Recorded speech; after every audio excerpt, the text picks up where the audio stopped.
നമുക്കിന്നേ പിള്ളേർക്ക് കൊടുക്കാൻ പറ്റിയ ബേക്കറിയിൽ നിന്നൊക്കെ ചെറിയ ഒരു ബിസ്ക്കറ്റ് മേടിക്കില്ല, യെല്ലോ കളറിലാണ്. ആ ബിസ്ക്കറ്റ് നമുക്കിന്ന് ഉണ്ടാക്കാം കേട്ടോ.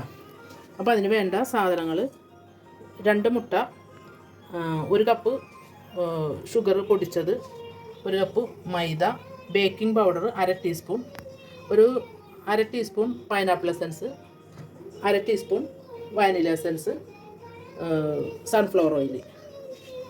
പിന്നെ ഇതിന് കളർ വേണമെങ്കിൽ ഒരു പിഞ്ച് മഞ്ഞൾപ്പൊടി അല്ലെങ്കിൽ ജെൽ കളർ, ഫുഡ് കളർ ഉണ്ടെങ്കിൽ, കേക്കിനൊക്കെ ഇടുന്ന കളർ ഉണ്ടെങ്കിൽ ഒരു ഡ്രോപ്പ് ഇട്ടാലും അധികമായി പോവും. കുറച്ച് നോക്കിയിട്ട് ഇട്ടാൽ മതി കേട്ടോ. അപ്പോൾ എഗ്ഗും ഒരു പിഞ്ച് ഉപ്പും പഞ്ചസാര പൊടിച്ചത് കുറേശ്ശെ ഇട്ട് നമുക്ക് നല്ലോണം ബീറ്റ് ചെയ്തെടുക്കാം.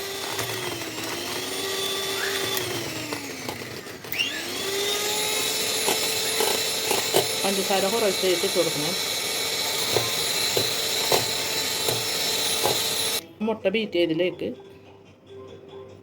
1 teaspoon vanilla essence, pineapple essence കേട്ടോ. 1 ടീസ്പൂൺ വാനിലയും 1/2 ടീസ്പൂൺ പൈനാപ്പിൾ എസൻസ് ഇടണം. എന്നിട്ട് എല്ലാം കൂടി നല്ലോണം ബീറ്റ് ചെയ്യണം. നല്ലോണം ബീറ്റ് ചെയ്തിട്ട് വേണം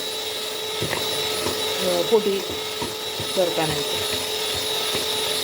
1 കപ്പ് മൈദയിൽ 1 ടീസ്പൂൺ ബേക്കിംഗ് പൗഡർ ഇട്ട് വെച്ചേക്കണമായിട്ട് ഇടും. ഇനി ഇത് നല്ലോണം അടിച്ചതിന് ശേഷം അതിലേക്ക് ഡ്രൈ ഇൻഗ്രീഡിയൻസ് ഇട്ട് ഇത് മിക്സ് ആയതിന് ശേഷം 1/4 കപ്പ് ഓയിൽ, സൺഫ്ലവർ ഓയിലായിരിക്കണേ. ഇത് നല്ലോണം മിക്സ് ആയിട്ടുണ്ട്. അതിലേക്ക് കുറേശ്ശെ പൊടി ഇട്ട് കൊടുക്കുക. മിക്സ് ചെയ്ത് പൊടിയൊക്കെ ഇട്ട് എല്ലാം മിക്സ് ചെയ്തതിന് ശേഷം ഒരു ഐസിങ് ബാഗിലേക്ക് മാറ്റണം. എല്ലാം കൂടി ഒന്നിച്ചിടണ്ട, കുറേശ്ശെ ഇട്ടിട്ട്.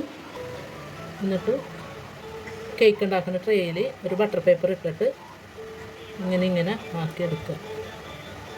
ഇങ്ങനെ വലിച്ചെടുക്കണം. അപ്പോൾ കേക്ക് ടിന്നിൽ എല്ലാം ഒന്ന് ടാപ്പ് ചെയ്ത് കൊടുത്തു കഴിയുമ്പോൾ എല്ലാം ഒന്ന് ഷേപ്പാവും. വലിയൊരു പാത്രം വെച്ചിട്ട് നമ്മൾ ഗ്യാസ് അടുപ്പിൽ വെച്ച് ഇത് പ്രീ ഹീറ്റ് ചെയ്തിട്ടുണ്ട്. എന്നിട്ട് അതിലേക്ക് ഇറക്കി വെച്ചിട്ട്